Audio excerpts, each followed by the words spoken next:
Chamarajanagar doctor Shri Shivaratri Rajendra ಮಹಾಸ್ವಾಮಿಗಳವರ 110ನೇ ಜಯಂತಿ ಮಹೋತ್ಸವ ಅಂಗವಾಗಿ ನಗರದಲ್ಲಿ ಬೃಹತ್ ಉಚಿತ ಆರೋಗ್ಯ ತಪಾಸಣಾ ಮತ್ತು ರಕ್ತದಾನ ಶಿಬಿರ ಬಹಳ ಯಶಸ್ವಿಯಾಗಿ ನಡೆಯಿತು.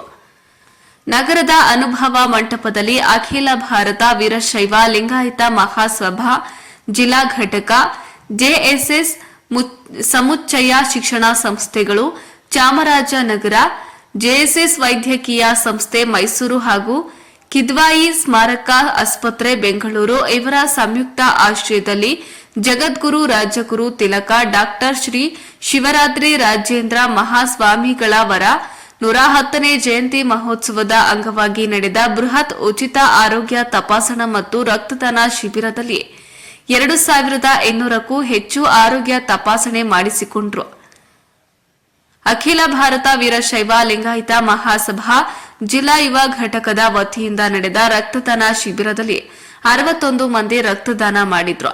ಶಿಬಿರದಲ್ಲಿ ಅಗತ್ಯವುಳ್ಳವರಿಗೆ ಉಚಿತ ಔಷಧಿ ವಿತರಿಸಲಾಯಿತು. ಶ್ರೀಗಳ ಭಾವಚಿತ್ರಕ್ಕೆ ವಿವಿಧ ಮಠಾಧೀಶರು ಪುಷ್ಪಾರ್ಚನೆಯನ್ನ ಮಾಡಿದ್ರು. ನಂತರ ಮಠಾಧೀಶರುಗಳು ಆರೋಗ್ಯ ತಪಾಸಣೆ ಮಾಡಿಸಿಕೊಳ್ಳುವ ಮೂಲಕ ಆರೋಗ್ಯ ಶಿಬಿರಕ್ಕೆ ಚಾಲನೆಯನ್ನ ನೀಡಿದ್ರು.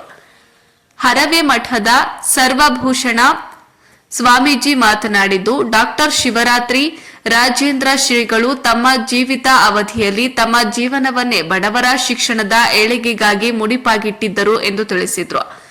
ಕಾರ್ಯಕ್ರಮದಲ್ಲಿ ಚಾಮರಾಜನಗರ ವಿರಕ್ತ ಮಠದ ಚನ್ನಬಸವ ಸ್ವಾಮೀಜಿ, ಮರಿಯಾಲ ಮಠದ ಇಮ್ಮಡಿ ಮುರುಘಾ ರಾಜೇಂದ್ರ ಸ್ವಾಮೀಜಿ, ಮುಡುಗೂರು ವಿರಕ್ತ ಮಠದ ಇಮ್ಮಡಿ ಉದ್ದಾನ ಸ್ವಾಮೀಜಿ, ಕಬ್ಬಹಳ್ಳಿ ಮಠದ ಗುರುಸಿದ್ದ ಸ್ವಾಮಿ, ಕಾಡಾ ಅಧ್ಯಕ್ಷ ಪಿ ಮರಿಸ್ವಾಮಿ, ಅಖಿಲ ಭಾರತ ವೀರಶೈವ ಲಿಂಗಾಯತ ಮಹಾಸಭಾ ಜಿಲ್ಲಾಧ್ಯಕ್ಷ ಮೂಡ್ಲುಪುರ ನಂದೀಶ್, ಯುವ ಘಟಕದ ಜಿಲ್ಲಾಧ್ಯಕ್ಷ ವಿ ಗುರುಪ್ರಸಾದ್ ಸೋಮವಾರಪೇಟೆ, ಜೆಎಸ್ಎಸ್ ಕಾಲೇಜಿನ ಸಾರ್ವಜನಿಕ ಸಂಪರ್ಕ ಅಧಿಕಾರಿ ಆರ್ಎಂ ಸ್ವಾಮಿ, ಅಖಿಲ ಭಾರತ ವೀರಶೈವ ಮಹಾಸಭಾ ಜಿಲ್ಲಾ ಕಾರ್ಯದರ್ಶಿ ಗಾಯತ್ರಿ, ಉಪಾಧ್ಯಕ್ಷ ಮುರುಡೇಶ್ವರ ಸ್ವಾಮಿ, ಕೊಡಸೋಗೆ ಬಸವಣ್ಣ, ನಿರ್ದೇಶಕ ರತ್ನಮ್ಮ, ಗೀತಾ, ತಾಲೂಕು ಅಧ್ಯಕ್ಷ ಬಾಲಚಂದ್ರ ಮೂರ್ತಿ, ನಾಗೇಂದ್ರ, ಟಿ ಗುರು, ಮುಖಂಡರಾದ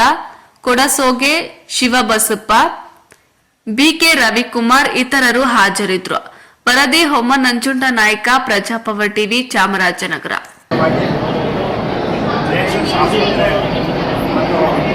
ಬೆಂಗಳೂರಿನ ಕಿದ್ವಾಯಿ ಆಸ್ಪತ್ರೆಯ ಸಹಯೋಗದಲ್ಲಿ ಚಾಮರಾಜನಗರದ ಮಧ್ಯಭಾಗದಲ್ಲಿರುವಂಥ ಸಿದ್ದಮಲ್ಲೇಶ್ವರ ವಿರಕ್ತ ಮಠದಲ್ಲಿ ಈ ಒಂದು ಶಿಬಿರವನ್ನು ಆಯೋಜನೆ ಮಾಡಲಾಗಿದೆ.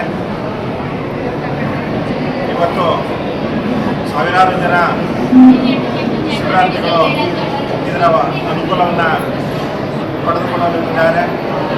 ಪರಮ ಪೂಜ್ಯ ಶಿವರಾತ್ರಿ ರಾಜೇಂದ್ರ ಮಹಾಸ್ವಾಮಿಗಳ ಕಂಡಂಥ ಕನಸು ಈಗ ಸಾಕಾರಗೊಳ್ಳುತ್ತದೆ ಅನ್ನೋದು ತಮ್ಮೆಲ್ಲರ ಅಭಿಲಾಷೆ ಆಗಿದೆ.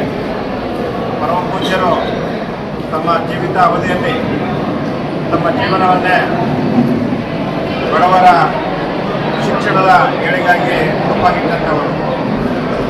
ಅವತ್ತು ಪರಮ ಪೂಜ್ಯ ಕಂಡಂಥ ಕನಸು ಇವತ್ತು ಎಲ್ಲರ ಭಕ್ತರ ಜೊತೆಯಲ್ಲಿ ಅವರ ಜಯಂತಿಯ ಮುಖಾಂತರ ಇವತ್ತು ನಾವು ಅವರು ನಮ್ಮ ಜೊತೆ ಇದ್ದರೂ ಸಹ ಅವರು ನಾವು ಇಂಥ ಕಾರ್ಯಕ್ರಮದ ಜೊತೆಯಲ್ಲಿ ಇದ್ದಾರೆ ಅನ್ನುವಂಥ ಭಾಸವಾಗುವಂಥ ದಿನ ಆಗಿದೆ. ಹಾಗೆ ಇವತ್ತು ವಿಶೇಷವಾಗಿ ರಾಜ್ಯಾದ್ಯಂತ, ಅದು ವಿಶೇಷವಾಗಿ ಮೈಸೂರು ಮತ್ತು ಚಾಮರಾಜನಗರ ಜಿಲ್ಲೆಗಳಲ್ಲಿ ವಿಶೇಷವಾಗಿ ರಾಜೇಂದ್ರ ಶ್ರೀಗಳು ಅಂತಂದರೆ ಎಲ್ಲರ ತಾಯಿ ಹೃದಯವಂತಂದರೆ ಎಲ್ಲ ಭಕ್ತರನ್ನ ತಾಯಿಯ ಮನಸ್ಸಂದರೆ ತಾಯಿ ಯಾಕೆ ತನ್ನ ಮಕ್ಕಳನ್ನು ಪೋಷಣೆ ಮಾಡ್ತಾರೆ ಮಾತಾಡೋದು ಅದೇ ಭಾವನೆಯನ್ನು ಇಟ್ಕೊಂಡಂಥವ್ರು ರಾಜೇಂದ್ರ ಶ್ರೀಗಳು. ಯಾಕಂದರೆ ರಾಜೇಂದ್ರ ಶ್ರೀಗಳನ್ನು ನೋಡಿದಂಥವರು ಒಂದು 2-3 ತಲೆಮಾರುಗಳನ್ನ ಜ್ಞಾಪಿಸ್ಕೊಂಡಾಗ ಅವ್ರು ಹೇಳ್ತಾರೆ, ಆ ಪರಮಪೂಜ್ಯ ರಾಜೇಂದ್ರ ಶ್ರೀಗಳನ್ನ ಮಾತಾಡಿಸ್ಕೊಂಡು ಅಂದರೆ ಅವರ ಒಂದು ಹೃದಯ, ತಾಯಿಯ ಹೃದಯ ಇದ್ದಕ್ಕೆ ಯಾರೇ ಅಂತ ಕಷ್ಟ ಅಂತ ಹೋದರೆ ಅವರು ಇಲ್ಲ ಅಂತ ಯಾವತ್ತೂ ಕಳಿಸಿಲ್ಲ. ಅವರಿಗೆ ಅಕ್ಷರ ಇರ್ಬೋದು, ಶಿಕ್ಷಣ ಇರ್ಬೋದು, ಏನಾದರೂ ಒಂದು ಸಹಾಯ ಬೇಕಾಗಿರ್ಬೋದು. ಜೊತೆಯಲ್ಲಿ ತಮ್ಮದೇ ಸಂಸ್ಥೆ ಇದ್ದರೂ ಸಹ ಯಾರಾದರೂ ಬೇರೆ ಬೇರೆ ಸರ್ಕಾರಿಯ ಒಂದು ಸರ್ಕಾರದಲ್ಲಿ ಏನಾದರೂ ಕೆಲಸಗಳಾಗಬೇಕು ಅಂದರೆ ಪರಮಪೂಜ್ಯರಿಗೆ ಹೇಳಿದ್ರೆ ಅವರೇ ಕೂತು ದೂರವಾಣಿ ಮುಖಾಂತರ ಆ ಕೆಲಸಗಳನ್ನು ಮಾಡುತ್ತದೆ ಅಂತಂದರೆ ಹಿರಿಯರು ನಮ್ಮ ಜೊತೆ ಹೇಳ್ಕೊಳ್ಳೋದು ನಾವು ಕೇಳ್ತಾ ಇದ್ದೀವಿ. ಅಂತ ಒಂದು ಪರಮ ಪೂಜ್ಯರ ಇವತ್ತು ನೆನಪಿಗಾಗಿ ಇವತ್ತು 110ನೇ ವರ್ಷದ ಜಯಂತಿ ಅಂಗವಾಗಿ ಇವತ್ತು ಶ್ರೀಮಠದ ಆವರಣದಲ್ಲಿ ಎಲ್ಲ ಪೂಜ್ಯರ ಮತ್ತು ವೀರಶೈವ ಮಹಾಸಭೆಯ ಎಲ್ಲ ಅಧ್ಯಕ್ಷ ಮತ್ತು ಪದಾಧಿಕಾರಿಗಳು ಎಲ್ಲ ಸಂಘ ಸಂಸ್ಥೆಯ ಎಲ್ಲ ಇವತ್ತು ಸಮಾಜದ ಬಂಧುಗಳು ಇವತ್ತು ಕಾರ್ಯಕ್ರಮ ಹಮ್ಮಿಕೊಂಡಿದೆ. ಈ ಯಶಸ್ವಿಯಾಗಿ ಇಂಥ ಒಂದು ರಾಜರ್ಷಿಗಳ ನೆನಪು ಸಾಕಾರವಾಗಿ ಅವರ ಒಂದು ಏನು ರಾಜರ್ಷಿಗಳು ಮಾಡಿದಂಥ ಚಾಮರಾಜನಗರ ಸೇವೆ ಅದು ಇನ್ನೂ ಹೆಚ್ಚು ಹೆಚ್ಚು ಉತ್ತಮವಾಗಿ ಬೆಳೆಯಲಿ ಅಂತೇಳಿ ನಾನು ಮಾತಾಡ್ತೀನಿ.